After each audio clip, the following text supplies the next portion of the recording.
Welcome to the Classical Happy Hour. I'm your host, Martin Davids. This is the show where my guest and I talk about music while enjoying a tasty beverage. Then we try to play some music together. Today's guest is Nicholas Kraemer. Hi, Nicholas. Hi. So, for people that don't know you, can you just give a little background on what you do for a living and in music? Yeah. So I'm a conductor and harpsichordist, although the harpsichord side is just really directing from the harpsichord. I try not to be played to be heard, but I think you might have persuaded me otherwise tonight. And, you know, I'm from London, and just Baroque music, early music has always been my absolute passion. And I suppose I played for many years at the back of orchestras as a continuo player, and then eventually people seem to want to know, they wanted to help. Can you help us start this movement? So I go to the front, and then, you know, I never went back because, you know, they just needed that bit of. And then I said, can you sort this out? Should we be doing up bow, down bow? What's the ornaments here? And in the end, you know, you're making all the decisions. So I fell into conducting. It wasn't my ambition. And now I can't think I would ever be doing anything else. Wow. So did you start out as a harpsichord player or? Yeah, I would say so. I mean, I started off as a pianist. I mean, not as a pianist, but I was a keyboard player in my teens. And I didn't play a harpsichord until I was about 15. And then, my goodness, that was a bit of a revelation. Because, I mean, Bach, Handel, they were all my favorite composers. So the next stage was to find a harpsichord. I had one built for me when I was about 20, little spinet. And then I bought a terrible old machine that I put on the top of my car in order to get work, you know, you got work if you had a harpsichord. So it'd go on top of my Mini, strap it on, you know, and if it rained, too bad. Yeah, well, my last episode, I had a theorbo player on, and he said that if you buy a theorbo, you're automatically employed. Yes. This is the thing. As long as you show up. Yes, that's right. Yes, sober. So, well, not even necessarily. that. Not even that. Okay. So you said you just sort of became a conductor by accident? So you didn't like go to conducting school? Oh, I've never had a lesson in my life. And I mean, you know, you can just hear the murmurings from an orchestra, yeah, and it shows. But the thing is, conducting is it's the most extraordinary career, because it's not like, you know, when you learn the violin, you have to learn how to play the right notes with the right fingers, and you have to learn to bow. Conducting you can do in all sorts of ways, and get away with murder, as people do. You know, I mean, you know, you saw Bernstein when he was conducting, or rather not conducting, and he just did it with his eyebrows. And I mean, it's sort of, it's a little bit of a cliche, that, but it's force of personality. You can do that. If you've got a very strong personality and you're absolutely unmusical, you still might get a job as a conductor. And I'm afraid there are people like that around. You could probably tell me better than I can. But I'm sure I've run into some, yeah. So because there isn't one way of conducting, it is open to abuse, I would say. But it also means that there's a huge variety of extraordinary musicians who conduct. I have no technique as a conductor, I would say.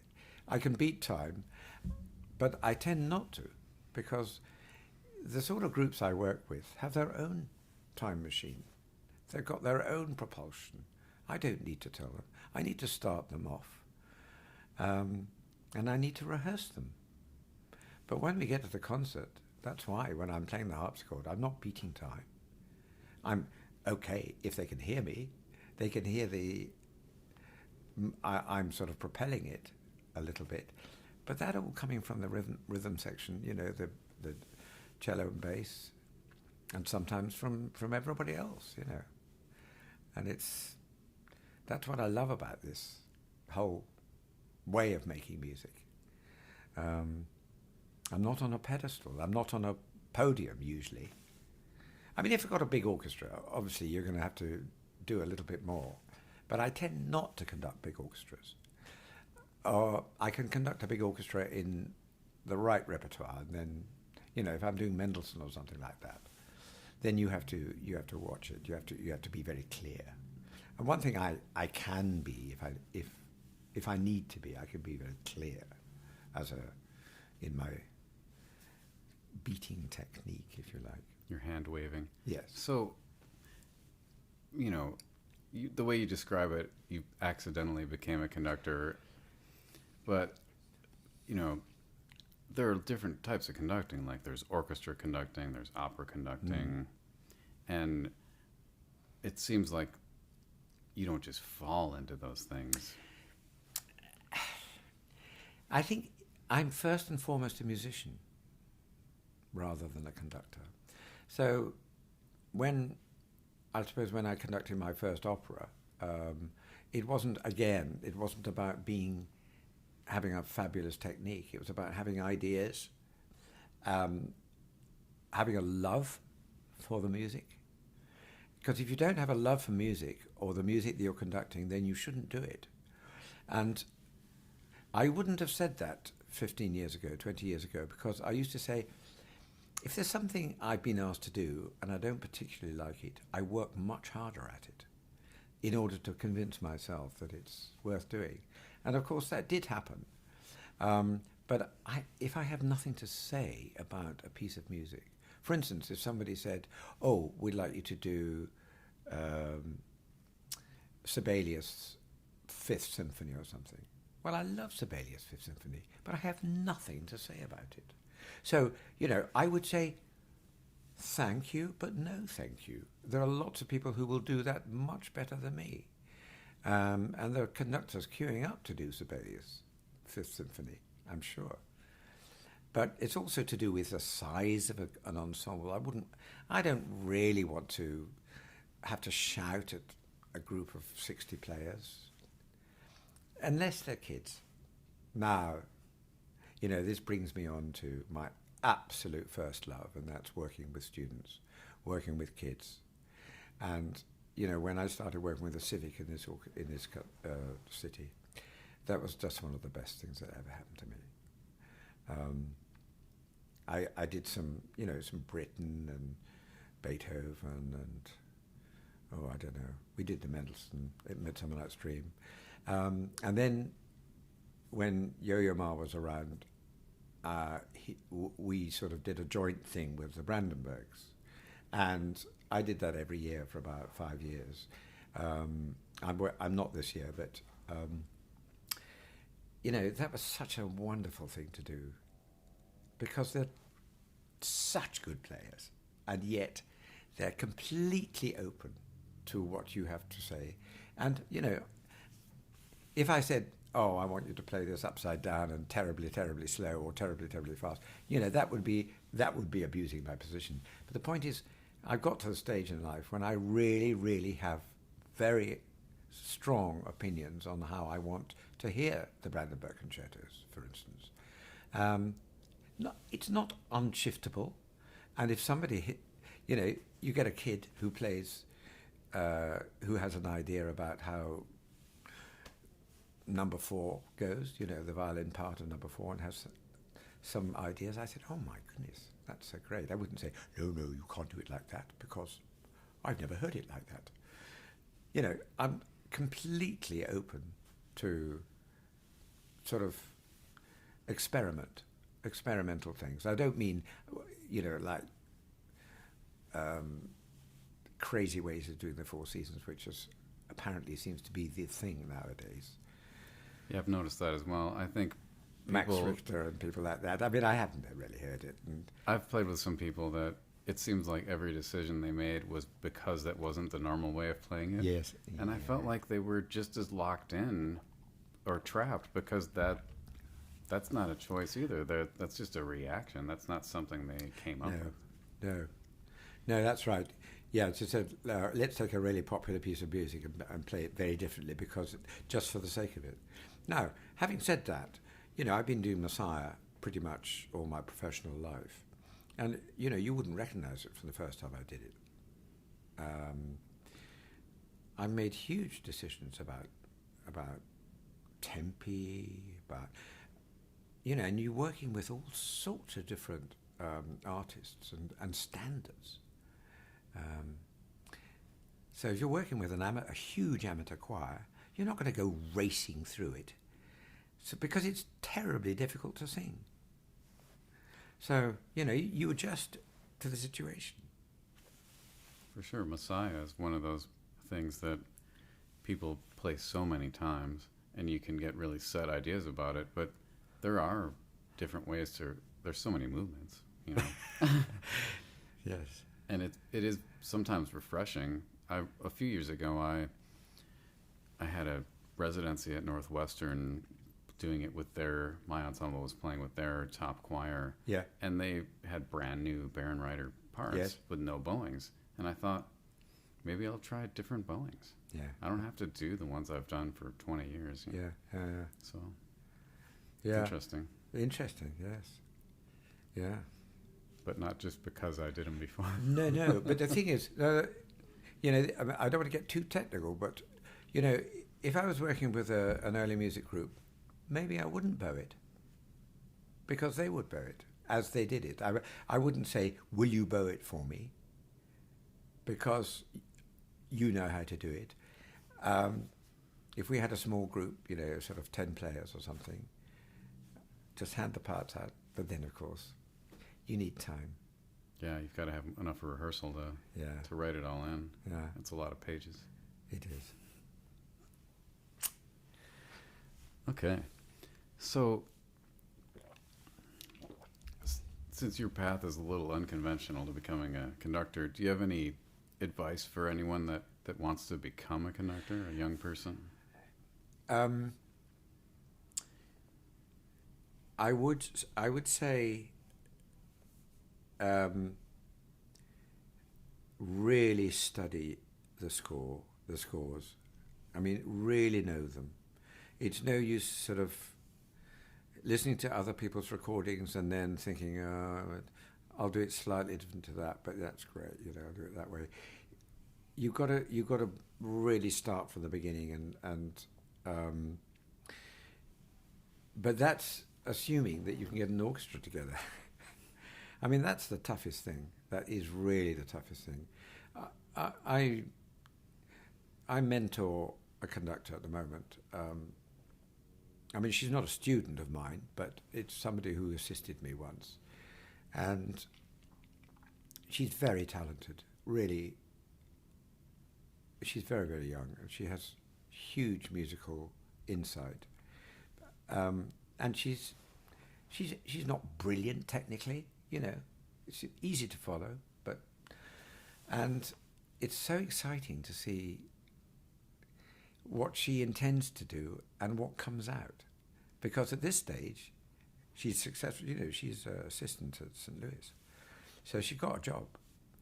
And it's so exciting to talk to her afterwards and then I say, well, what were you doing here? Because did you really feel it like that? And she'd say, no, I didn't. I just couldn't put it across. I said, well, I mean, this is, if I would do one thing in my life from now until the end of it, I would want to really nurture somebody like that. And if they were open to my ideas and my observations, that's what I would call teaching, really. Sharing observations, sharing ideas, not saying, you must do it this way. I mean, you must have had teachers, violin teachers, who said, you have to do it this way. Yeah, or also you have to play this piece. These are the standard pieces, and it doesn't matter if you hate them, you know. Yeah. But and also... it crushes your soul. Yes, and you say, where's the line? Where's the line? You know, you've got to vibrate all the way through this.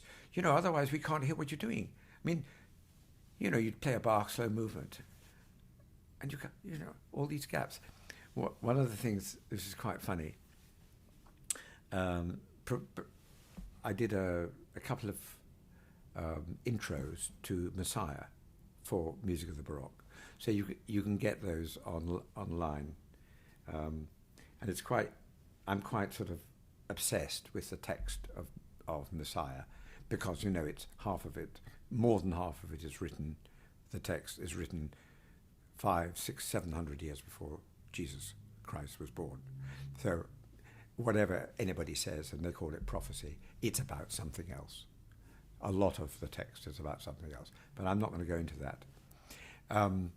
One of the things that I was talking to Jen Moore about was the fact that styles have changed so much of playing Handel, for instance. When I first heard it, I was about 9, and my mother was in an orchestra in Edinburgh, Scotland, and it absolutely went right through me.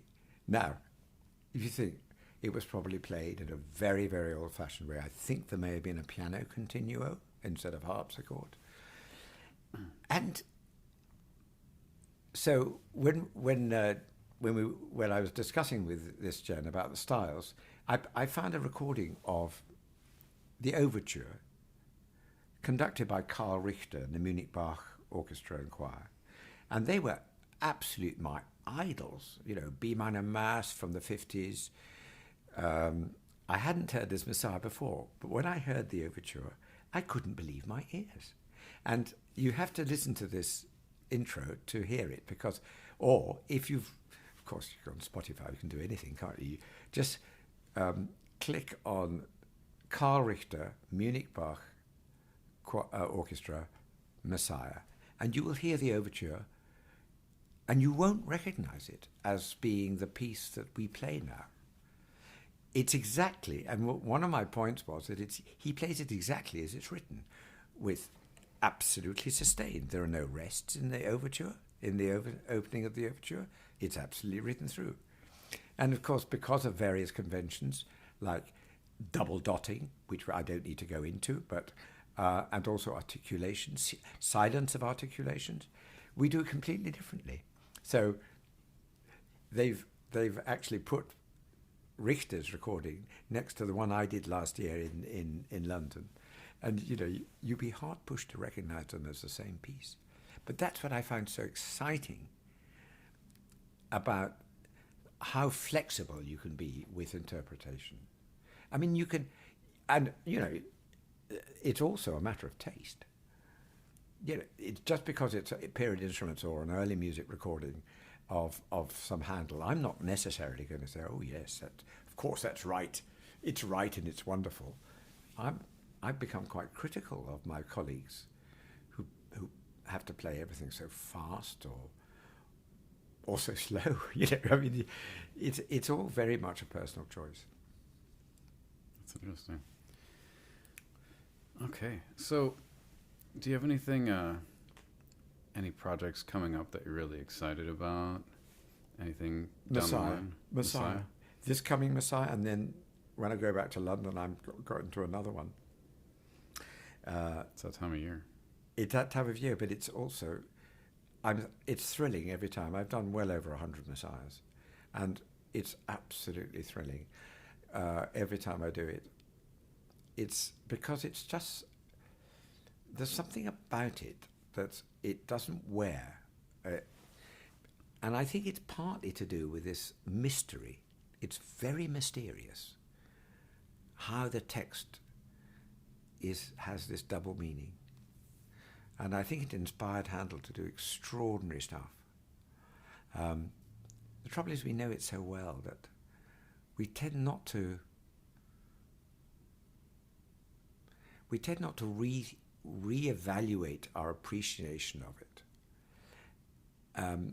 Maybe as a listener, but as a performer, I'm constantly reevaluating what works and what doesn't work. I mean, there's stuff I want to do. I mean, there's stuff I want to do with Music of the Baroque Chicago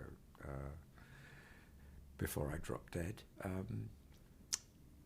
One of the things that I'm really want to do is Handel's Belshazzar, which is a fantastic work. I mean, that's something you should do it here, Market, because it's not often, it's an oratorio, but I've staged it a couple of times, and it's so dramatic. It's the writing on the wall.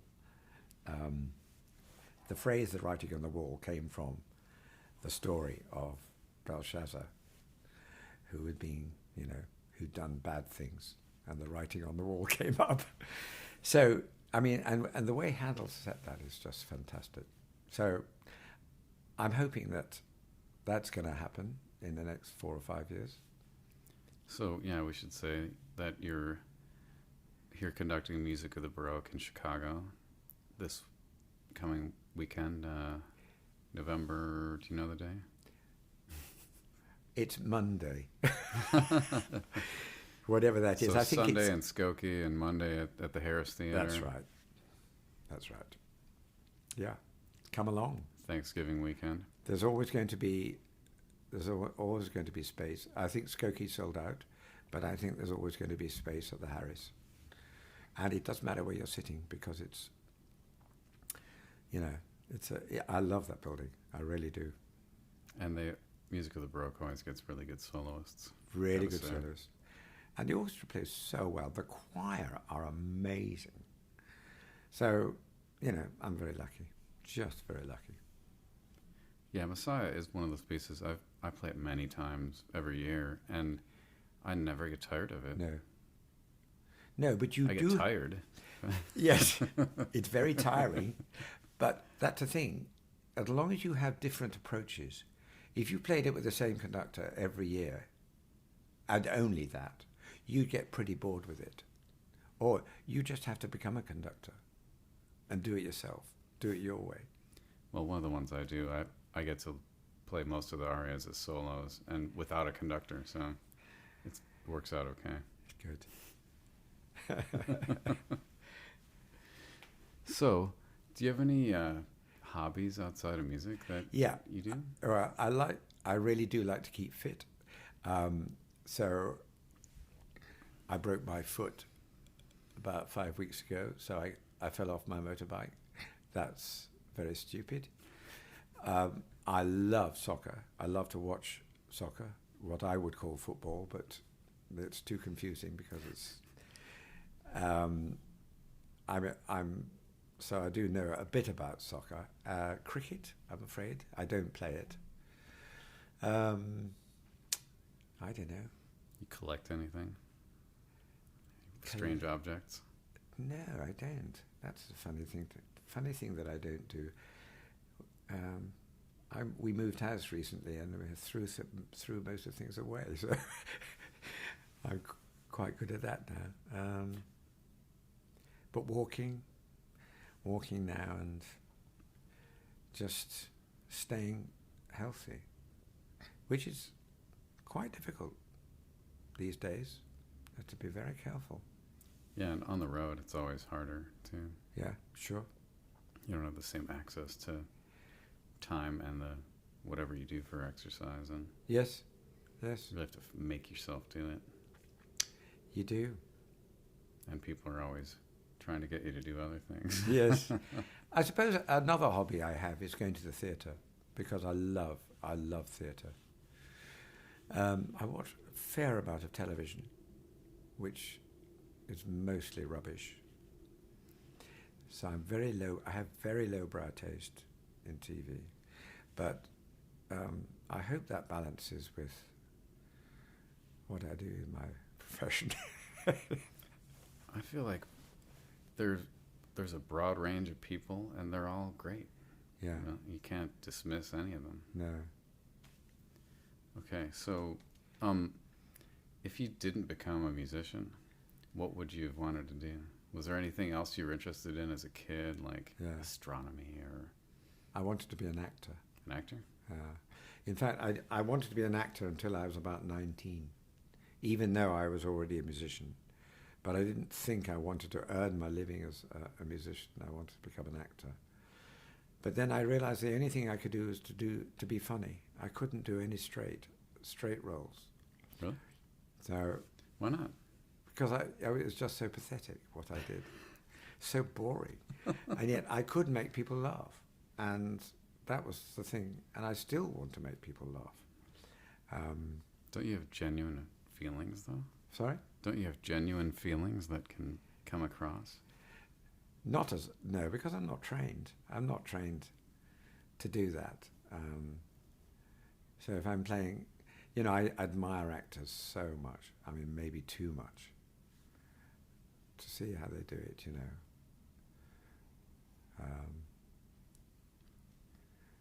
yeah. Certainly the memorization for a Shakespeare play or something is pretty impressive. Yeah, I mean, Shakespeare's an absolute passion of mine. So if there's ever a Shakespeare play on in town, in London, I go. I saw an amazing, well, actually it wasn't very good. I saw Macbeth, and it wasn't, I mean, the thing is, it was, when I say it wasn't very good, it was amazingly done, but there's so many things I disagreed about it, but that's good. That doesn't mean I shouldn't have gone. I went, and there was a lot to talk about. Well, musical concerts as well, right? You see things and you think, well, I completely disagree with that. Yeah. I mean, it was well executed, but you certainly learn about your own tastes, at least. Learning is, you never stop learning. About your own taste, about your own response. And I think that's very valuable. However old you are, you never stop learning. I learned so much from kids. My children, they're all sort of in their 20s and 30s. I learn, every time I speak to them, I learn something. All right. Well, do you want to play a little music? Yeah, I think maybe. We're going to hack our way through, what is it? Some Bach? Yeah, it's the aria from the Goldberg Variations. But you're going to help me. Oh, definitely. I'll play with you. So, yeah, thanks for stopping by to do this with me on a Great pleasure. busy day. It's been really fun talking. And now we're going to play a little music. Mm-hmm.